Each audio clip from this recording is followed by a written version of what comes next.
pessoal.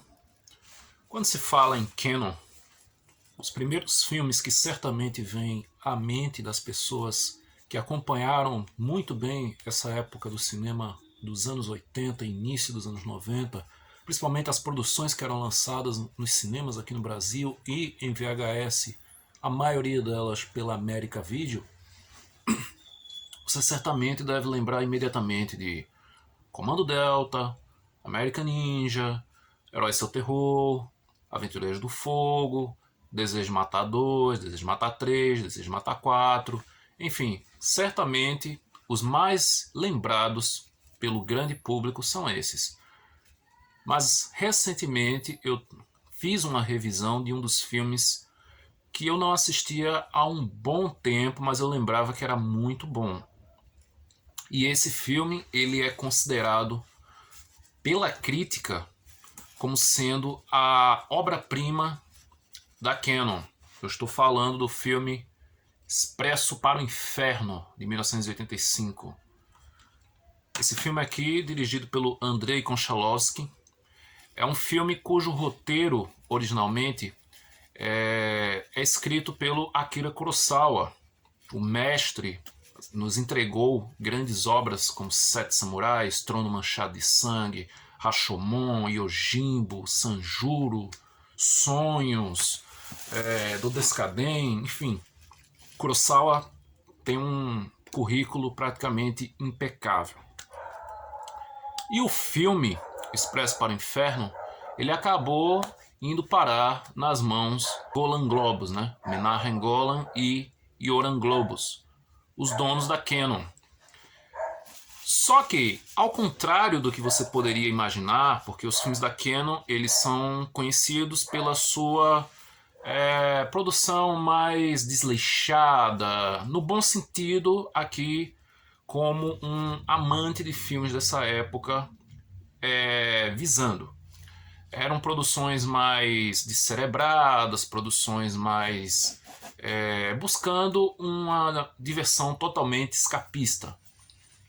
E Expresso para o Inferno ele vai na contramão, né? Expresso para o Inferno ele vai na contramão dessas produções justamente porque ele apresenta sim uma trama repleta de sequências de ação com a cara da produtora, só que o roteiro do filme ele explora muito mais a questão sobre a natureza humana.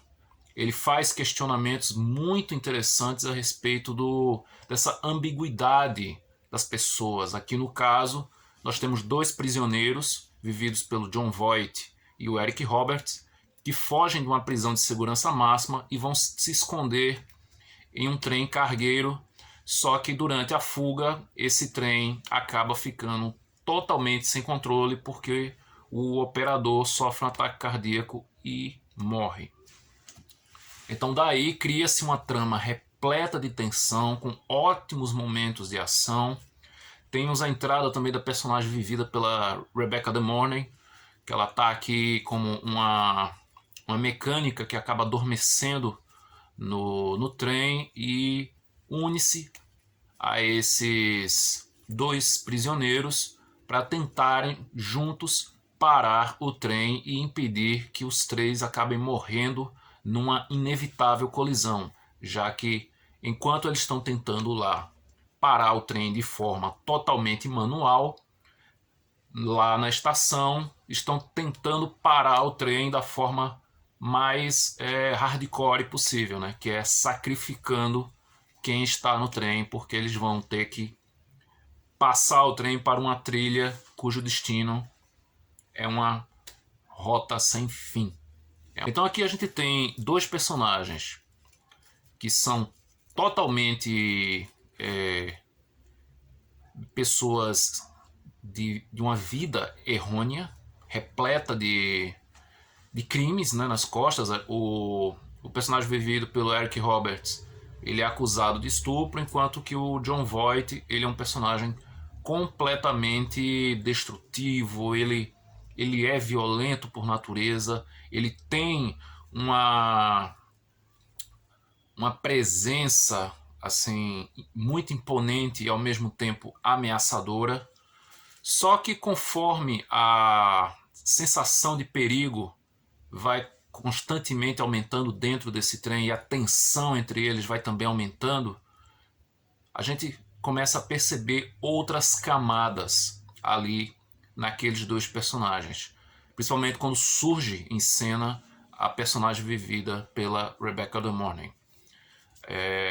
Então essa ambiguidade ela é muito bem trabalhada aqui nesse estudo da natureza humana. O filme ele ainda faz citações a Shakespeare, que é uma presença frequente nos roteiros do mestre Kurosawa, né? Ele sempre estava adaptando textos. O próprio Trono Manchado de Sangue, que é uma adaptação de Macbeth, ali é Shakespeare totalmente carregado, não apenas no texto, mas visualmente falando. E Expresso para o Inferno ele trabalha muito bem essa mistura de gêneros, o cinema de ação, a tensão constante, o suspense e a parte mais dramática. O Jon Voight ele até entrou nessa produção quase que de última hora, né, já que originalmente quem iria viver esse personagem na tela era o Tom Berenger, que acabou abandonando o projeto para se dedicar a Platoon.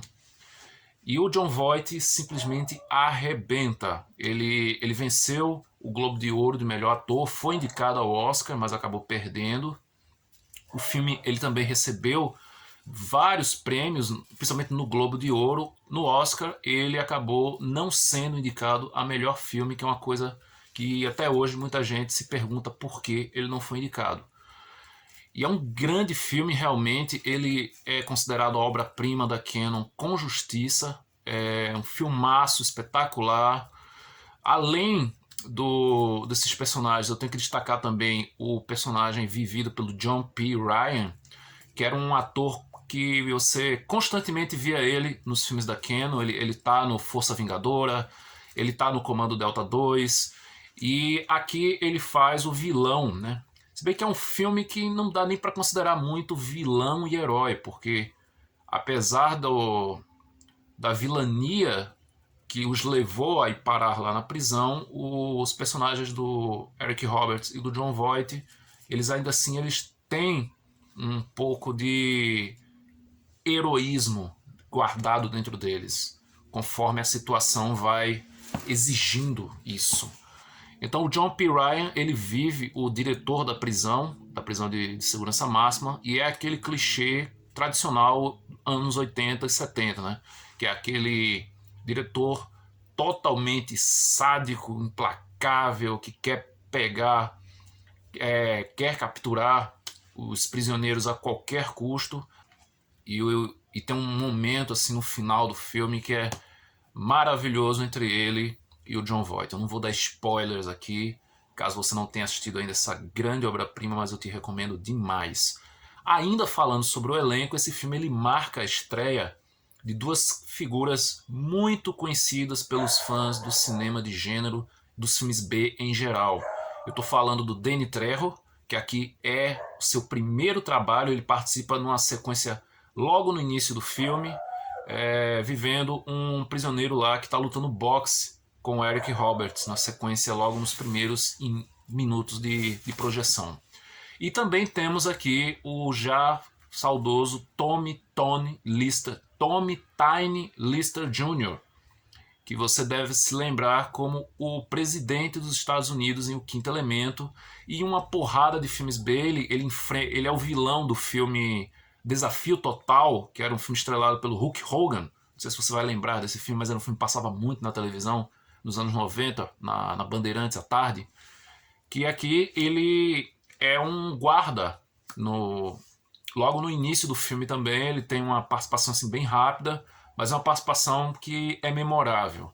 Então esse filme marca a estreia desses dois. O Danny Trejo está aí até hoje, fazendo filmes como coadjuvante, filmes como protagonista em muita produção B, assim, e óbvio, né? Seu papel mais marcante no cinema, que é o Machete. Isso aí, todo mundo, quando fala no Danny Trejo, ou lembra do Machete, ou lembra dele na trilogia Um Drink no Inferno.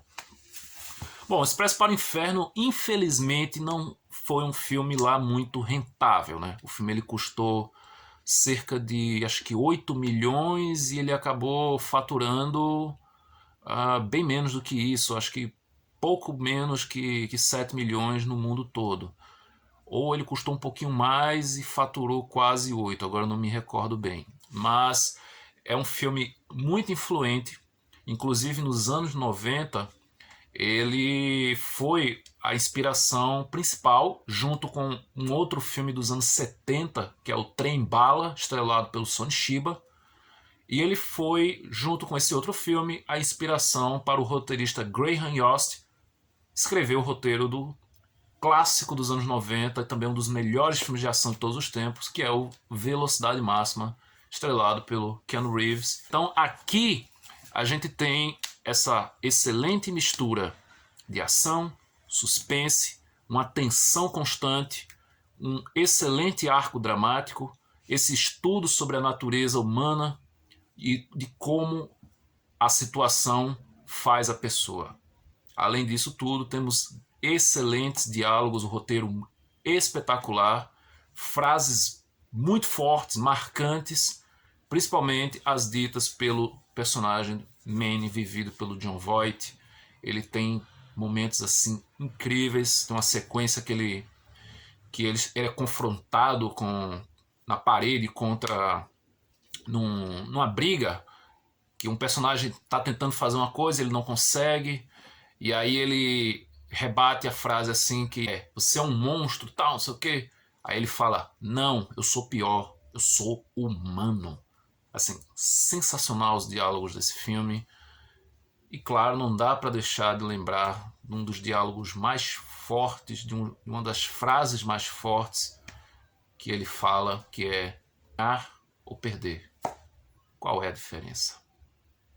Numa cena arrebatadora. Expresso para o Inferno é um filme espetacular, ele realmente faz jus a toda a sua fama, a crítica que tanto o enalteceu na época e até hoje é um filme muito, muito reverenciado. Bom, pessoal, é isso. Se você gostou desse vídeo, curta, compartilhe, deixa aí se você já assistiu o filme, o que é que você acha dele. Enfim, Canon é uma produtora muito especial, apesar de toda a picaretagem que existe nos bastidores, que todo mundo está cansado de saber, mas sempre vai marcar presença aqui no canal. Tem muito filme para falar ainda da Canon, e eu, como eu sou um grande apaixonado por esse período da história do cinema, com certeza tem muita coisa para falar ainda. E se você quiser conferir o Expresso para o Inferno, ele já foi lançado aqui no Brasil em DVD, ele foi lançado pela Cinemagia, logo no comecinho dos DVDs aqui, foi relançado pela Spectra Nova, e um pouco tempo atrás ele saiu num box de filmes da Canon, da One Filmes, e essas são as cópias disponíveis aqui. Eu não me recordo agora se teve algum outro lançamento, mas eu acredito que não.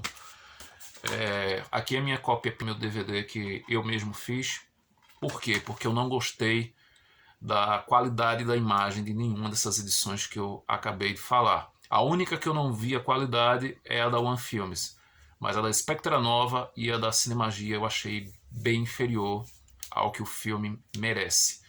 E eu infelizmente não tenho ainda a VHS lançada pela America Video. Eu gostaria muito de ter essa fita na coleção, mas ainda não tive a oportunidade de conseguir. Quem sabe algum dia eu consiga. E é isso, o filme ele é maravilhoso, ele fecha novamente, como eu falei antes, ele fecha com uma citação a Shakespeare, que tem tudo a ver com... Sempre imaginei como esse filme seria se o Kurosawa tivesse dirigido ele no início dos anos 70, como ele planejava. Bom, é isso. Até o próximo vídeo. Nenhuma fera é tão violenta que não conheça um toque de piedade. Mas não conheço nenhuma, e portanto não sou fera. Ricardo III, William Shakespeare.